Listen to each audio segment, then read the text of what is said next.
Hello student, Maurya तापड़े कन्या महाविद्यालय के यूट्यूब चैनल में आप लोगों का स्वागत है। आज अपने इस वीडियो में देखेंगे basic structure of C program, यानी जब अपने सी लैंग्वेज में कोई प्रोग्राम बनाते हैं तो उस प्रोग्राम के अंदर कितने सेक्शन होंगे, या आप बोल सकते हैं कि उस प्रोग्राम को कितने सेक्शन में अपने बांटेंगे और प्रत्येक सेक्शन में क्या क्या लिखा जाता है या कौन कौन सी स्टेटमेंट लिखी जाती है। आज अपने ये देखने वाले हैं इस वीडियो के अंदर।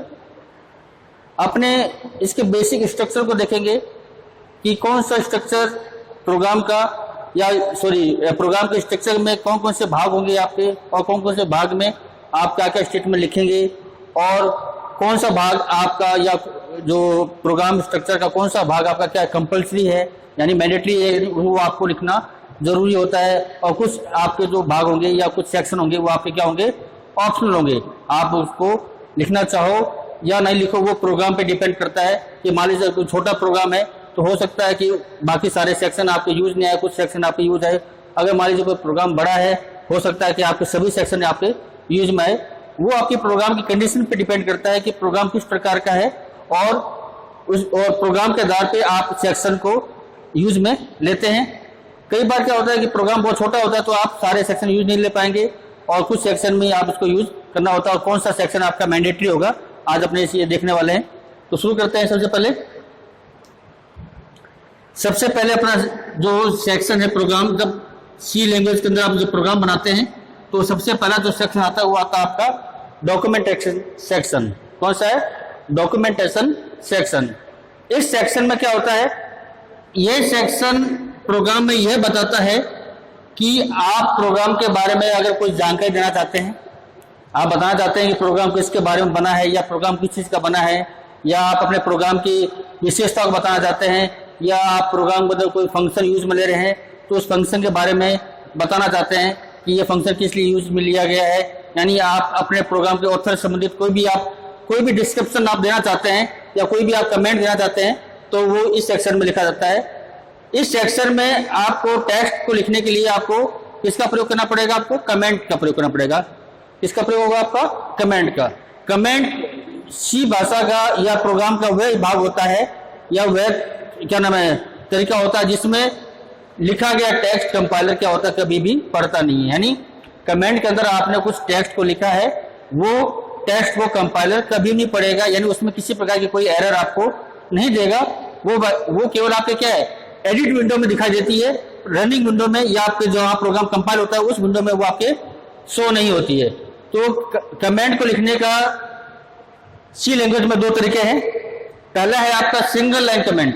अगर मान लीजिए कोई कमेंट ऐसा है जिसको आप केवल एक लाइन में लिखना चाहते हैं तो उसके लिए क्या होगा, उसके लिए आपको क्या लेना पड़ेगा, डबल स्लैश आप यूज में लेंगे, और यहाँ पर आप कोई भी टेक्स्ट लिख देंगे तो आपका क्या कहलाएगा, ये कहलाएगा आपका सिंगल लाइन कमेंट। यानी आपको डॉक्यूमेंटेशन सेक्शन के अंदर अगर कोई कमेंट आपको लिखना है सिंगल लाइन के अंदर, तब आप इसका प्रयोग करते हैं। अगर मान लीजिए कोई टेक्स्ट आपका एक से अधिक लाइन का है, तब आप क्या करेंगे, तब आप यूज में लेंगे स्लैश के निशान और स्टार का चिन्ह। फिर आप जो भी आप जितना बड़ा टेक्स्ट लिखना चाहें आप लिख सकते हैं, और जहां आपका टेक्स्ट खत्म होता है फिर दोबारा आपको स्टार और बैक स्लैश आपको लगाना होगा। ये कहलाता है आपका मल्टी लाइन कमेंट, और ये आपका कहता है सिंगल लाइन कमेंट कहलाता है। ये आपका डॉक्यूमेंटेशन सेक्शन के अंदर अगर आप कोई कमेंट सिंगल लाइन में लिख रहे हैं तब आप इसका प्रयोग करेंगे।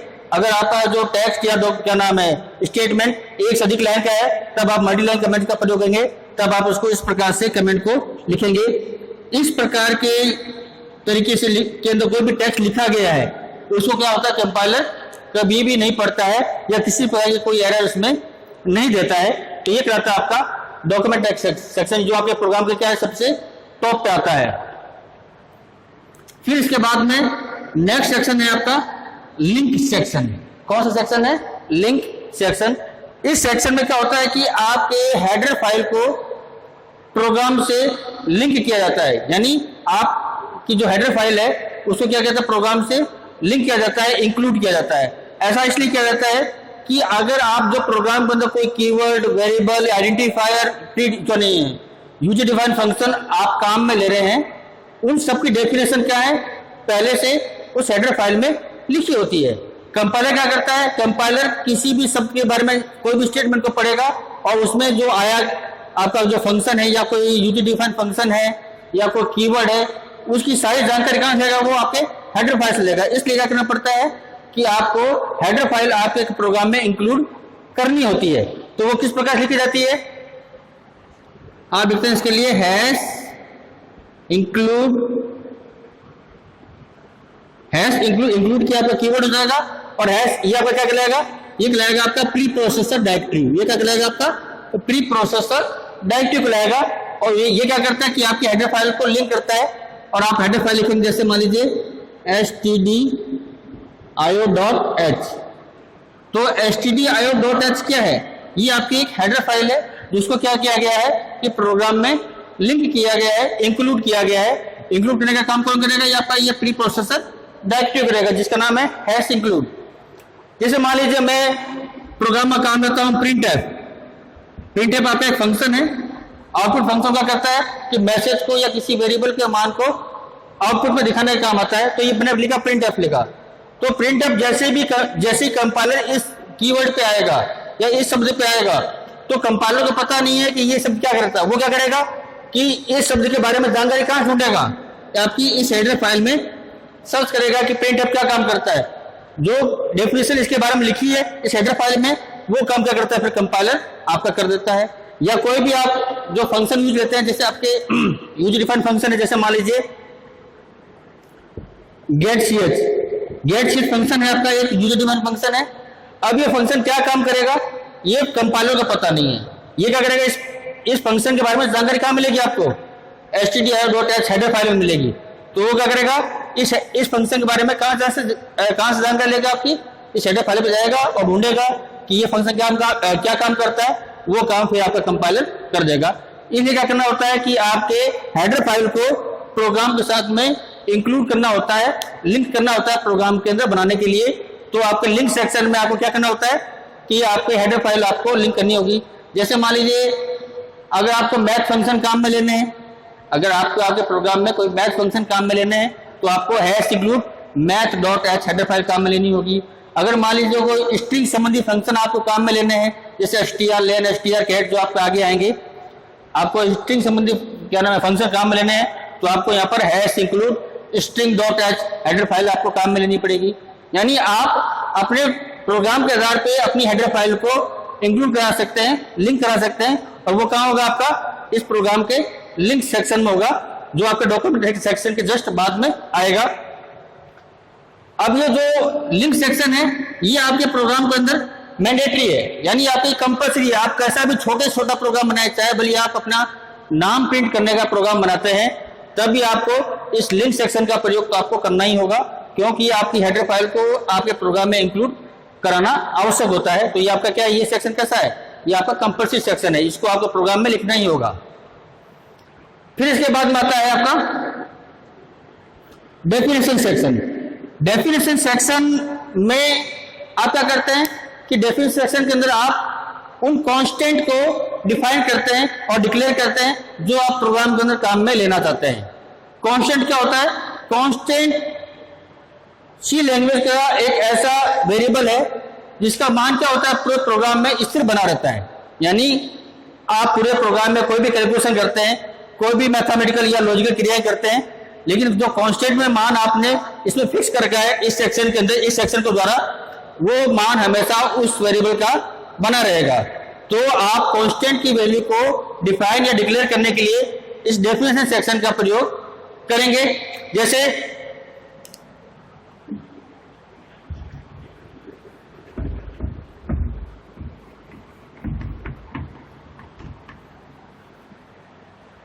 मान लीजिए मैं लिखता हूं हैश डिफाइन, मैंने क्या लिखा, हैश डिफाइन। अब मैं क्या कहता हूं, जैसे मान लो पाई का मान कितना होता है, 3.14 यानी 3.14 होता है पाई का मान। तो ये पाई का मान क्या हो गया, ये पाई का मान मैंने क्या कर दिया, डिफाइन कर दिया। कहाँ कर दिया डिफाइन, आपके इस डेफिनेशन सेक्शन में। इसका मतलब ये होगा कि जहां जहां प्रोग्राम में आप पाई का प्रयोग करोगे उसका मान कितना रहेगा, 3.14 रहेगा। आप उसको बदल नहीं सकते, आपका पूरे प्रोग्राम में पाई का मान कितना बना रहेगा, 3.14 बनेगा, चाहे आप कोई भी कैलकुलेशन करें। तो डेफिनेशन सेक्शन में आप किसी कांस्टेंट को क्या करते हैं, डिफाइन करने के काम में इसका प्रयोग किया जाता है।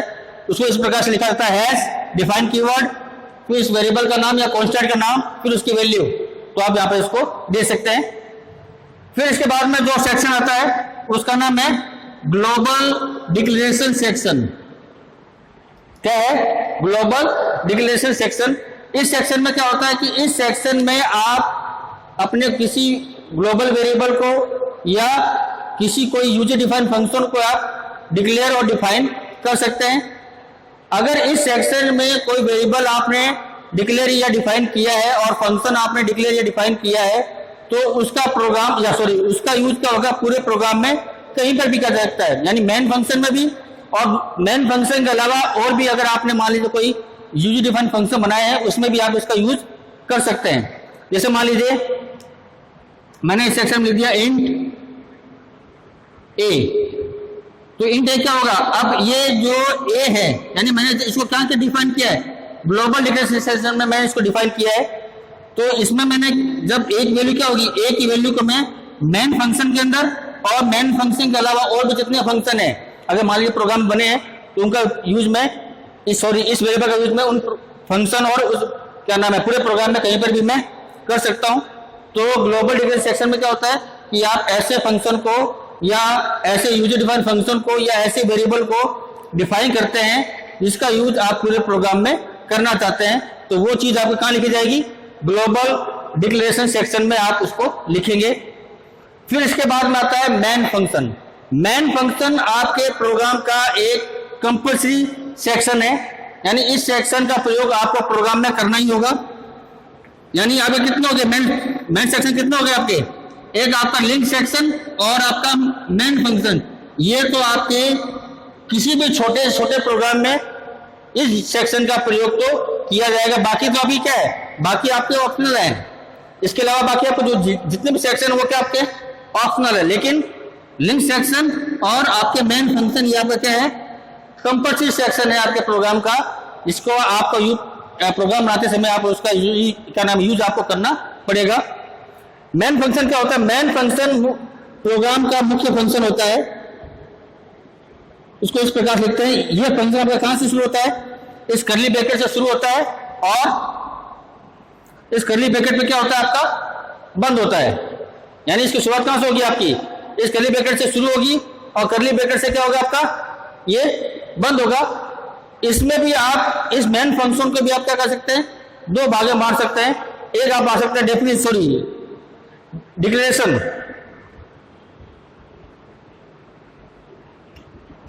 डिक्लेरेशन पार्ट, और आपका क्या नाम है, एक हो गया आपका डिक्लेरेशन पार्ट हो गया, दूसरा हो गया आपका program statement. Program statement part, इसमें क्या होगा कि इस डिक्लेरेशन पार्ट में क्या होगा कि आप मेन फंक्शन के अंदर अगर कोई वेरिएबल आप डिक्लेयर करते हैं या कोई फंक्शन डिक्लेयर करते हैं तो उसको आप इस पार्ट में लिखेंगे, और इस प्रोग्राम जो स्टेटमेंट जो सेक्शन है या जो पार्ट है उसको अपने बोल सकते हैं एग्जीक्यूटिव क्या नाम है स्टेटमेंट भी आप उसको बोल सकते हैं। इसमें क्या होगा कि इसमें प्रोग्राम से संबंधित जो आपके स्टेटमेंट है वो लिखे जाते हैं। तो ये आपके मेन फंक्शन का ये आपका मुख्य पार्ट होता है प्रोग्राम का। इसके बाद में आता है आपका सब प्रोग्राम सेक्शन। सब प्रोग्राम सेक्शन में क्या होता है कि इस सेक्शन का प्रयोग आप कोई यूजर डिफाइंड फंक्शन को डिक्लेयर करने में आप उसको यूज में ले सकते हैं। ये मेन फंक्शन के नीचे ये सेक्शन का आता है आपका। इस सेक्शन में आप क्या कर सकते हैं कि किसी यूजर डिफाइंड फंक्शन को डिक्लेयर और डिफाइन कर सकते हैं। अगर आप ग्लोबल सेक्शन में भी आप क्या करते हैं, किसी यूजर डिफाइंड फंक्शन को डिक्लेयर और डिफाइन कर सकते हैं, लेकिन वो क्या होगा, वो आपके पूरे प्रोग्राम के लिए क्या होगा, ग्लोबल होगा। लेकिन इस सेक्शन में अगर आप कोई फंक्शन डिक्लेयर करते हो वो क्या होगा आपका, वो आपका प्राइवेट प्रकार का हो सकता है, यानी उसका यूज आपका क्या हो सकता है, पूरे प्रोग्राम में नहीं हो सकता। और उसको क्या करना पड़ता है आपको कि मेन फंक्शन में आप उसको कॉल करके काम में ले सकते हैं। तो ये आज का वीडियो का टॉपिक था जिसमें मैंने बताया आपको सी प्रोग्राम, जो basic structure of C program, यानी अगर आप कोई प्रोग्राम बनाते हैं सी लैंग्वेज के अंदर तो उसके बेसिक स्ट्रक्चर क्या होगा प्रोग्राम का। तो ये वीडियो में आज मैंने ये बताया। इस वीडियो से संबंधित कोई भी क्वेरी हो तो आप मुझे कमेंट बॉक्स में कमेंट कर सकते हैं। धन्यवाद।